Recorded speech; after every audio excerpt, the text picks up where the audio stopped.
오늘 제목을 한번 같이 읽겠습니다. 시작. 너희 믿음이 어디 있느냐. 오랜만에 한번 해볼까요? God is good all the time.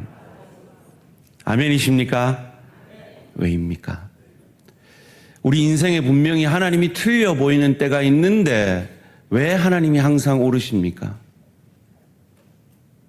믿음은 바로 그 순간에, 감사하지 못할 그 순간에 하나님 편을 드는 것이다 그랬습니다. 왜요? 그분이 내가 나를 사랑하는 것보다 더 나를 사랑하시는 분이시기 때문입니다. 그래서 그분은 우리가 다 이해하지 못해도 깊고 넓고 크게 일하시고, 그래서 우리가 기대하는 풍요의 축복을 내리시는 하나님이실 뿐만 아니라 우리가 기대하지 않는 깊이의 축복을 통해서 우리를 더 깊은 믿음의 자리로 그리스도 예수의 형상까지 자라가게 하시는 분이 우리가 믿는 하나님이십니다. 감사절입니다. 여러분 지금 감사의 마음이 넘치십니까? 아멘 하시는 분들 너무 축복입니다. 그런데 우리 인생에 감사할 것만 있는 것이 아닌 것이 분명하죠. 감사하지 못할 일들이 우리 마음에 있습니다. 분명히 그거 이유도 있죠. 그런데 하나님이 그런 우리에게 감사하라 하시는 이유도 있으신 겁니다. 도대체 우리가 믿는 하나님은 어떤 하나님이시기에 우리는 하나님이 틀려 보일 때도 하나님 편을 들며 감사할 수 있을까요? 제가 감사절 설교를 준비하면서 여러 자료들을 찾다가 제 속으로 빵 터지는 감사 제목이 하나 있었습니다. 저는 정말 평생에 한 번도 생각해 보지 못한 감사를 하는 사람의 감사 제목이었습니다. 그게 뭐였냐면, 하나님 제게 건강한 관략근을 주셔서 감사합니다 그러는 거예요. 그 더러운 것들을 정말 막아주는 그것.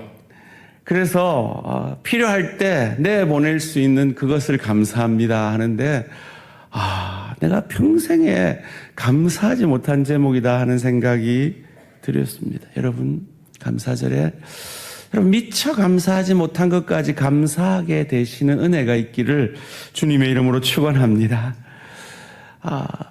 하나님이 표정이 별로 안 좋은 아담에게 이렇게 물었대요. 아담아, 내가 만들어준 하와가 마음에 드니? 그랬대요. 예, 하나님 마음에 듭니다. 얼굴도 이쁘고 피부도 좋고 몸매도 좋고 마음에 듭니다. 근데 영 시원찮아요. 너 표정이 왜 그러니? 그랬더니 근데요, 하나님 만드신 하와는 왜 그렇게 멍청해요? 그러는 거예요. 그래, 하와가 이쁘고 피부도 좋고 몸매도 좋으니까 그래야 네가 하와를 사랑하지. 하와가 멍청해야 너를 사랑하지 않겠니? 그러더래요.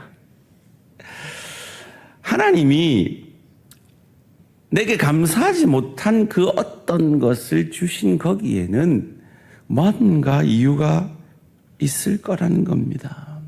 사랑하는 우리 대한가족들, 지난 한 해도 가정에서, 일터에서 주의 교회를 섬기시느라 참 수고 많으셨습니다. 올 한 해 여러분의 인생 가운데 몰아닥친 그 인생의 풍랑을 잘 견뎌내셔서 참 감사합니다. 여전히 인생의 풍랑 가운데 있는 성도님들에게 오늘 본문은 이렇게 묻고 있습니다. 25절 말씀입니다. 제자들에게 이르시되 너희 믿음이 어디 있느냐라고요. 풍랑이 있는 그 바다 속에서 예수님과 함께 함에도 일어나는 그 풍랑 속에 당황하고 불평하고 주무시고 계시는 그 예수를 깨워 외치는 그들을 향하여 정죄하지 않으시고 묻기만 하시는 하나님. 뭐라고요?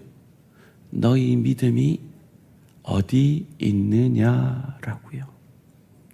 너희 믿음이 저 눈에 보이는 풍랑에 있느냐 아니면 너희와 함께하고 있는 내게 있느냐라고요. 제자들의 믿음 없음을 정죄하지 않으시는 것처럼 혹 이 자리에 아직까지 해결되지 않는 내 인생의 풍랑 앞에 걱정하고 염려하고 불평하고 있는 우리도 하나님이 정죄하지 않으시고 안타까운 마음으로 묻기만 하십니다. 너희 믿음이 어디 있느냐라고요. 오늘 우리가 읽은 이 본문을 통해서 우리가 알 수 있는 세 가지가 있습니다. 첫 번째는요, 주님과 함께 있어도 풍랑은 올 수 있다라는 것입니다. 22절, 23절 말씀입니다. 하루는 제자들과 함께 배에 오르사 그들에게 이르시매 호수 저편으로 건너가자 하시매 이에 떠나 행선할 때 예수께서 잠이 드셨더니 마침 광풍이 호수로 내리치매 배에 물이 가득하게 되어 위태한지라. 예수님이 가자 했어요. 예수님이 함께 하세요. 그런데도 인생에는 광풍이 있을 수 있다라는 겁니다. 두 번째는요, 그 순간에, 그 인생의 광풍의 순간에 주님이 함께 하심에도, 우리가 주님이 함께 하심을 알고 있음에도 주님이 내 인생에 전혀 관심 없이 주무시고만 계시는 것 같은 시간들도 있을 수 있다라는 것입니다. 23절 말씀입니다. 행선할 때 예수께서 잠이 드셨더니 마침 광풍이 호수에 내리치매 배에 물이 가득하게 되어 위태한지라. 나는 내 인생이 위태한데 어려운데 주님은 주무시고 계신 것 같은 그 순간이 있다라는 겁니다. 세 번째는 나는 죽을 것 같은데 하나님은 주무시고 아무것도 하지 않으시는 것 같아서 제발 잠에서 깨시라고 외치고 싶은 우리 인생의 순간이 있다라는 겁니다. 24절 상반절 말씀입니다. 제자들이 나와 깨워 이르되 주여 주여 우리가 죽겠나이다 한데, 도대체 이 시간에 하나님의 자녀인 우리에게, 하나님의 소유인 우리에게 하나님은 무엇을 기대하시기에 주님이 함께 하시는데도 우리 인생의 풍랑이 오는 것일까요? 이것 때문에 죽을 것 같고 이것이 없어서 죽을 것 같은 그 우리의 인생의 풍랑 가운데 하나님 도대체 기대하고 원하시는 것은 무엇일까요? 바로 예수님의 질문처럼 우리의 믿음이, 우리의 마음이 보이는 풍랑이 아니라 함께 하시는 주님께 있기를 바라시는 것입니다. 우리가 잘 아는 한 여인이 있습니다. 그 시대에는 아기가 없으면 여인으로서는 가장 저주받은 인생이라고 하던 그 시대에 아기가 없어요. 거기다가 첩은 아기가 생겼어요. 첩의 조롱과 세상 사람들의 그 따가운 시선을 견디다 못해서 하나님 아버지께 나와서 오늘 제자들처럼 왜 주무시고 계십니까? 라고 외치는 이 제자들처럼 하나님께 기도하던 한 여인, 우리가 잘 아는 한나이죠. 그런데 그 한나가 외치다 깨달아지는 것이 있었습니다. 10절 말씀입니다. 한나가 마음이 괴로워서 여호와께 기도하고 통곡하며, 오늘 제자들이 잠에서 깨십시오 주여 주여 하는 그 통곡의 소리를 한나도 마치 술 취한 여자라고 여길 정도로 외칩니다. 그런데 기도가 깊어지는데요, 하나님 마음이 깨달아지는 거예요. 그래서 기도가 바뀝니다. 11절 말씀입니다. 서원하여 이르되 만군의 여호와여 만일 주의 여종의 고통을 돌보시고 나를 기억하사 주의 여종을 잊지 아니하시고 주의 여종에게 아들을 주시면 내가 그의 평생의 그를 여호와께 드리고 삭도를 그의 머리에 대지 아니하겠나이다. 내 마음 알아주는 사람 없어. 하나님 앞에 외치다가 하나님 마음 알아주는 사람 없음을 깨닫고 그에게 아들 주시면 바치겠다 서원 기도를 합니다. 이 기도는 바로 나실인에 대한 기도입니다. 그런데 문제는 나실인의 기도는 본인이 하는 겁니다. 거기다가 조건적으로 하는 게 아니라 감사함으로 고백하는 것이죠. 그러니까 이 한나의 기도는 어쩌면 나실인의 기도의 관점에 있어서는 불완전한 기도라고도 할 수 있을 것입니다. 민수기 6장 2절 말씀입니다. 이스라엘 자손에게 전하여 그들에게 이르라 남자나 여자가 특별한 서원 곧 나실인의 서원을 하고 본인이 하는 거죠. 자기 몸을 구별하여 여호와께 드리려고 하면 이 한나의 기도에 하나님께서 사무엘을 허락하셨죠. 참 놀랍게도 이런 불완전한 나실인의 기도를 들어서 하나님은 완전하신 응답을 주시고 하나님의 크신 일을 이루셨다라는 것입니다.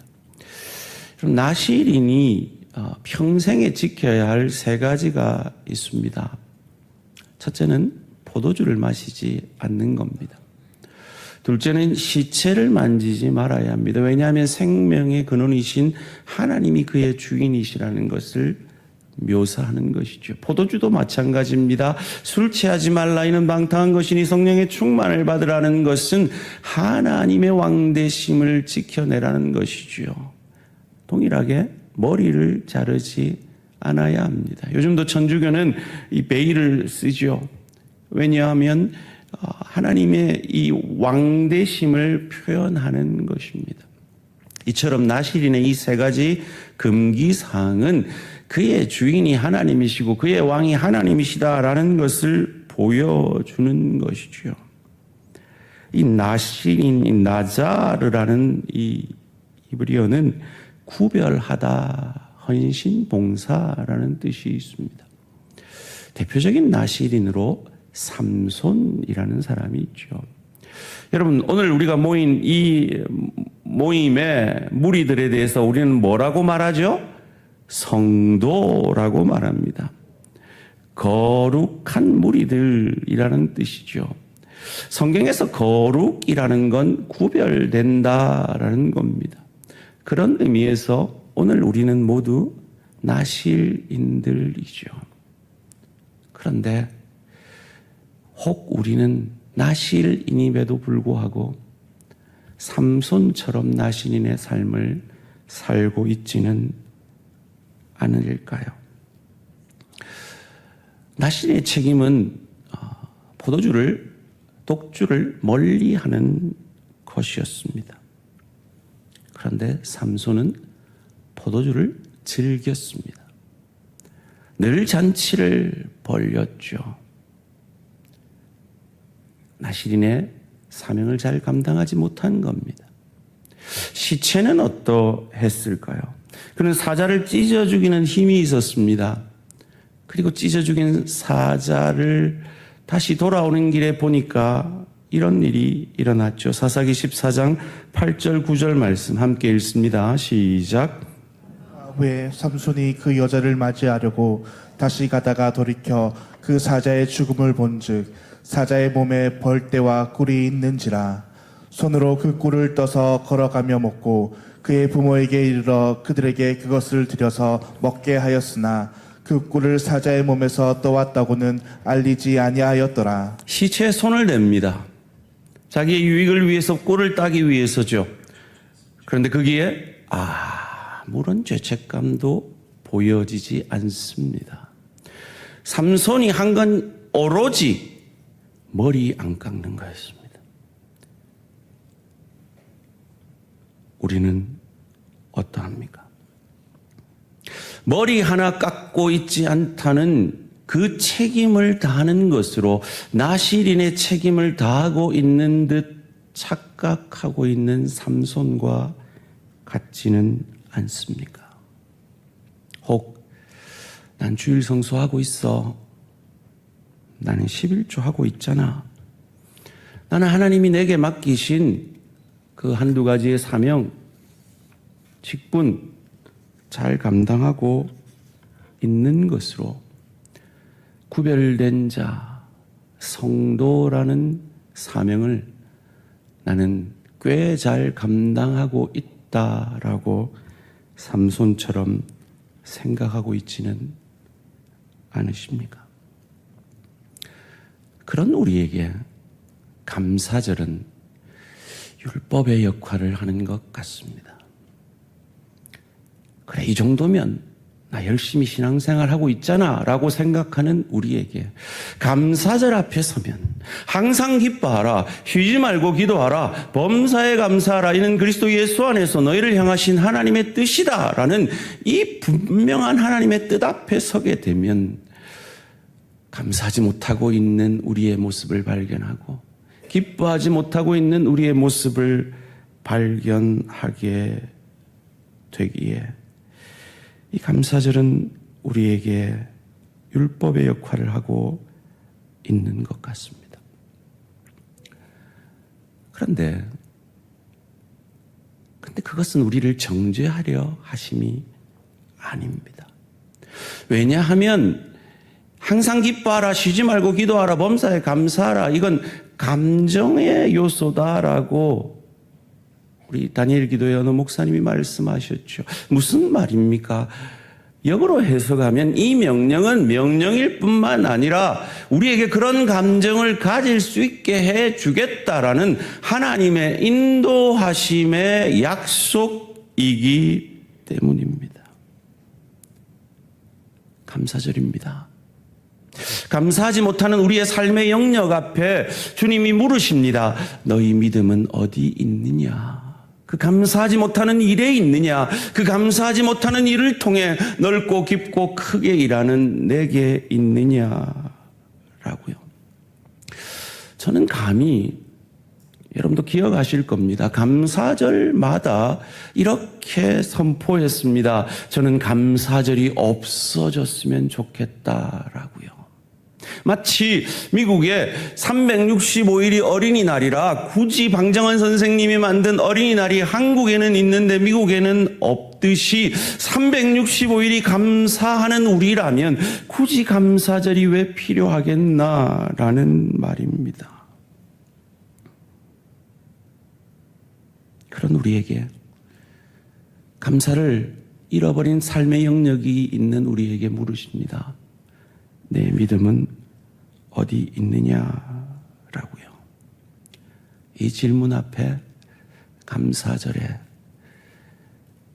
내가 감사하지 못하는 그 일 가운데서도 깊고 넓고 크게 일하시는 풍랑이 아니라 함께 하시는 주님을 바라보는 믿음의 축복이 저와 우리 모든 성도님들에게 있어지기를 주님의 이름으로 축원합니다.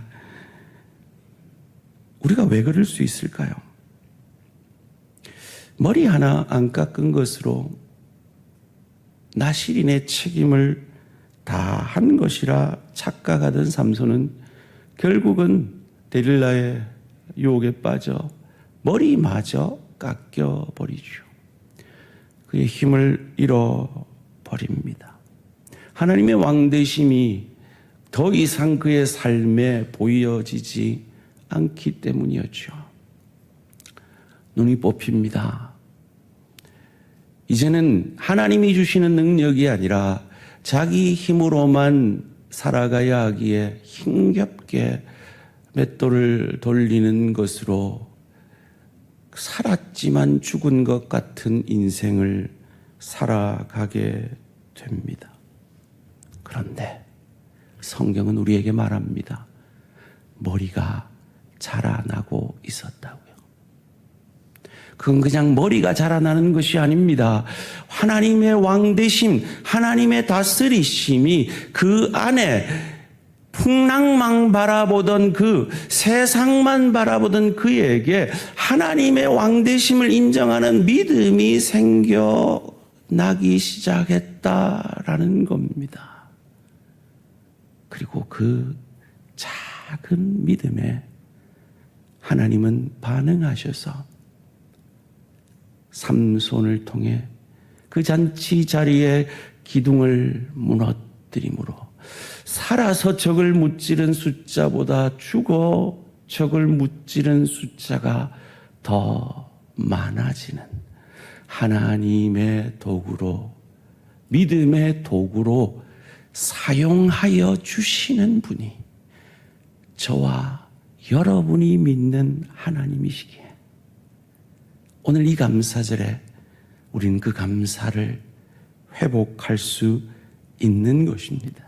사진을 하나 보여드릴게요. 이 삼손의 마지막 기도.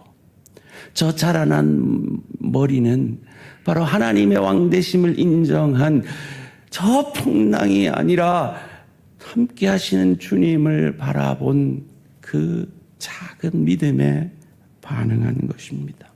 동일하게 혹 감사하지 못하는 마음으로 이 자리에 왔을지라도 이 감사절을 맞이해서 내 믿음이 어디 있느냐라는 이 주님의 질문 앞에 내 믿음이 주님이 아니라 세상에 있고 풍랑에 있고 현실에 있어 감사를 놓친 우리가 이 말씀 앞에 다시금 우리의 시선을 들어 주님께 향하여질 때 하나님은 삼손을 들어 쓰셨듯이 저와 여러분을 가정에서 일터에서 주의 교회에서 지금보다 더 귀히 사용하여 주시는 하나님이 저와 여러분이 믿는 하나님이신 것을 믿으시기를 주님의 이름으로 축원합니다. 이 한심한 인생을 살았던 이 삼손이 히브리서 11장 믿음의 조상들의 그 기록에 올려져 있었을까요? 있으니까 제가 얘기했겠죠.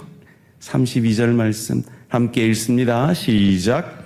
내가 무슨 말을 더하리요? 기드온, 바락, 삼손, 입다, 다윗 및 사무엘과 선지자들의 일을 말하려면 내게 시간이 부족하리로다. 있습니다. 삼손이 있어요. 여러분, 삼손이 있다면 오늘 이 자리에 감사를 잃어버린 채 이 감사절을 맞이하고 있는 저와 여러분도 그 믿음의 장에 실릴 수 있음을 믿으시기를 주님의 이름으로 축원합니다. 왜요? 이 히브리서 믿음의 장이 어떻게 끝나는지 아십니까?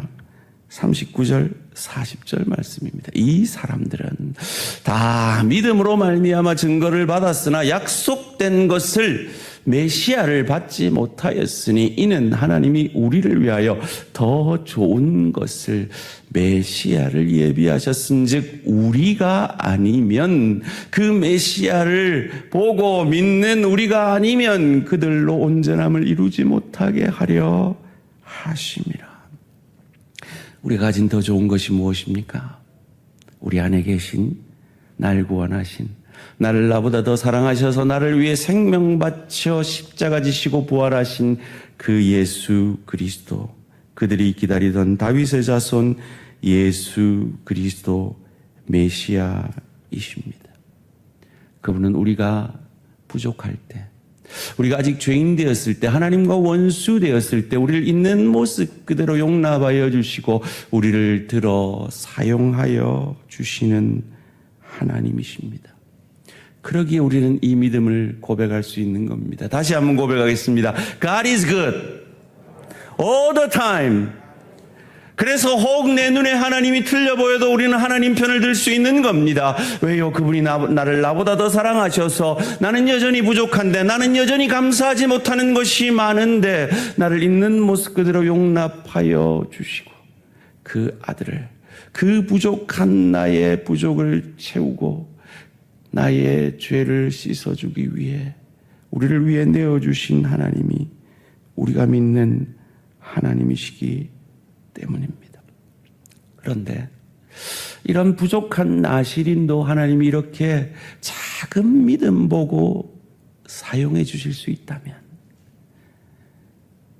온전히 한나가 바친 그 온전한 나실인의 삶을 감당했던 사무엘, 그는 얼마나 더 귀하게 쓰임받았습니까? 그를 통해 왕이 세워졌습니다. 그를 통해 이스라엘의 영적 부흥이 일어났습니다. 저는 이 말씀을 묵상하는데 다니엘 기도회에서 앉아서 기도를 하다가 문득 이런 생각이 드는 거예요. 하나님, 참 죄송합니다. 이런 마음이 드는 거예요. 제가 이민교회 20년 가까이 개척을 2번 하면서 섬길 때 그 섬김, 그 말씀 준비하던 그 열심과 제가 대한교회 와서 지난 6년을 섬겼던 그 열심을 비교해 보면 여전히 부족한데요. 정말 죄송한 말입니다만은 제가 이 설교를 혹 우리 이민교회 성도들이 들을까 봐 두려운 마음이 있는데 한 2-3배는 노력하는 것 같아요. 회개가 되는 거예요. 하나님, 제가 이민교회 섬길 때 그런 마음으로 섬겼으면 얼마나 하나님의 일하심을 더 경험했을까요? 라는 마음이 들면서 또 두려운 거예요.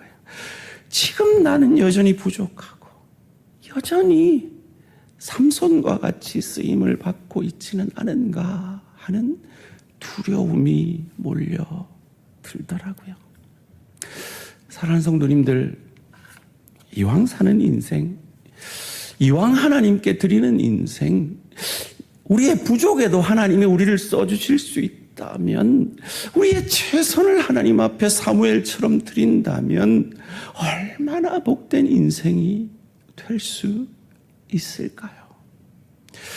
저는 킹 오브 킹스 장성호 감독의 이 목요일 간증에 참 마음에 울림이 있었습니다. 그분이 이 킹 오브 킹스 10년을 준비하면서 8년이 지났을 때 자금도 바닥이 나고 도저히 만들어낼 수 있는, 완성할 수 있는 그 힘이 없어서 그의 지분, 일대 지분을 일주주의 자리를 양보하고 그 지분을 팔았다는 거죠. 조건이 하나였다고 합니다. 이 킹 오브 킹스 영화를 완성하게 해달라는 거였죠. 그런데 그 일대 주주가 그 약속을 지키지 않은 거예요. 오히려 뻔뻔스럽게 남은 지분을 사주겠다고 하면서 그 킹 오브 킹스의 그 모든 책임까지 떠맡겠다라고 한 거죠. 그런데 그 액수가 그의 남은 평생을 떵떵거리며 살 수 있는 액수였다라는 거죠. 그걸 받아들이면 지금까지의 모든 짐을 다 내려놓을 수 있고 자기는 평생 편하게 살 수 있는 길이 열리는 겁니다. 그런데 그가 선택했던 건 오히려 그 지분, 남은 지분을 다 넘길 테니 그 영화의 판권을 달라는 거였어요. 그가 왜 그랬는가? 하나님 앞에 내가 설 텐데 하나님이 그래, 너 지분 팔아서 나를 영광스럽게 하는 영화는 엎어졌지만 너는 잘 먹고 잘 살다 왔구나, 이 얘기를 들을 자신이 없었다라는 것입니다. 아무것도 할 수 없는 그때, 자기가 해볼 것 다 해보고 비로소 기도하던 인생이 아무것도 자기가 할 수 없으니 기도하는 인생으로 바뀌어서 그 아름다운 영화가 완성되었다는 간증을 들으면서 참 하나님의 사람을 통해서 일하시면 참 놀랍다라는 생각을 하게 되었습니다. 사랑하는 성도님들, 여러분 안에 구원을 시작하신 하나님은 반드시 그 구원을 온전히 이루실 것을 믿으시기를 주님의 이름으로 축원합니다. 여러분, 이 한 주간 또 세상 속으로 나아가서 풍랑을 맞이하게 될 것입니다. 가정에서 풍랑이 일어나고 일터에서 풍랑이 일어나고 주의 교회를 섬길 때 풍랑이 일어날 것입니다. 그때에 우리는 그 풍랑을 바라보는 것이 아니라 세상을 바라보는 것이 아니라 그 이면에 역사하시는 주님께 우리의 믿음을 두어야 하는 이유가 여기에 있는 것입니다.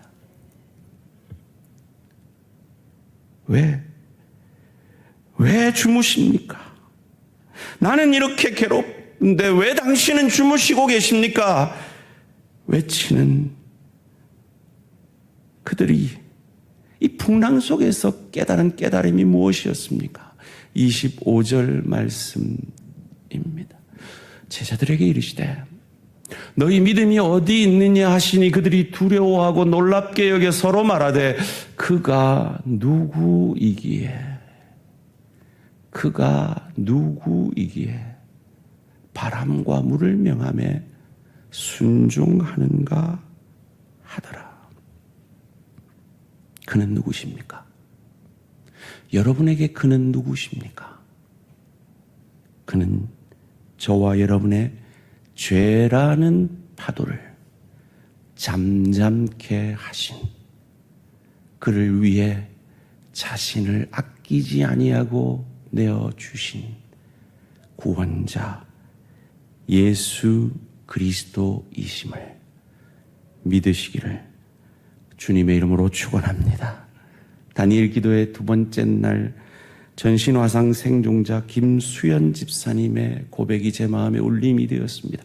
회복은 고통이 끝나는 순간이 아니라 고통이 하나님의 손길로 해석되는 순간부터 회복은 시작된다. 제자들이 풍랑이 아니라 주무시고 계시는 주님이라도 주님께 그들의 시선을 둘 때 어떤 일이 일어났습니까? 24절 말씀입니다. 제자들이 나와 깨어 이르되 주여 주여 우리가 죽겠나이다 한데 예수께서 잠을 깨사 바다와 물결을 꾸짖으시니 이에 그쳐 잔잔하여 지더라. 이 축복이 여러분의 환경 가운데 일어나는 풍랑에 임하게 되기를 주님의 이름으로 축원합니다. 여러분 심령 가운데 일어나고 있는 그 풍랑 가운데 주님을 바라봄으로 임하심으로 잠잠하여지는 세상과 나는 간 곳 없고 구속한 주만 보이는 그 평안이, 세상이 줄 수도 할 수 없는 그 평안이 여러분의 심령을 주관하게 되시기를 주님의 이름으로 축원합니다. 우스갯소리같이 말했지만 우리는 얼굴 이쁜 아내만 좋아합니다. 피부 곱고 몸매 좋은 아내만 좋아합니다. 그런데 그 아내의 멍청함은 좋아하지 않습니다.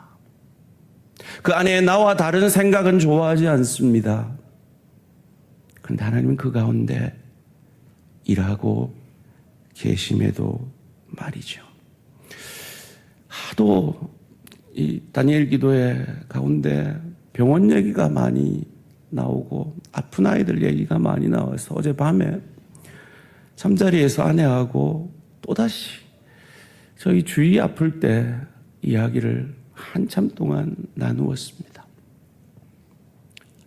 주위가 어떻게 회복됐는지 그 과정을 들으면서 결론은 하나였습니다. 아내와 주위와 저의 시선이 그 성인틱이라는 이해할 수 없는 인생의 풍랑이 아니라 그 뒤에 역사하시는 주님을 바라봤을 때 거기에서 치유가 일어났음을,